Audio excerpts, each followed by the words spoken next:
Hi there! In this video, I will give you a quick guide on how you can open a Revolut joint account. So please listen carefully to each step that I will be explaining because I will describe everything clearly so you can follow along even if your screen looks different.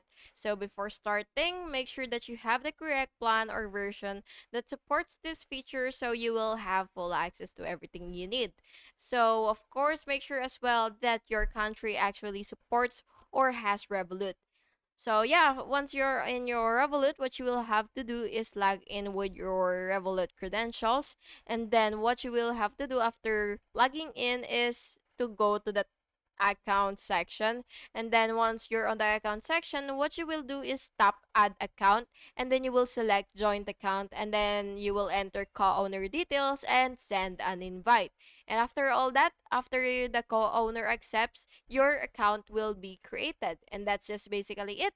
And thank you so much for watching this video. I really hope it was helpful for you. And if it was, please make sure to like and subscribe for more videos like this. Thank you and have a good day.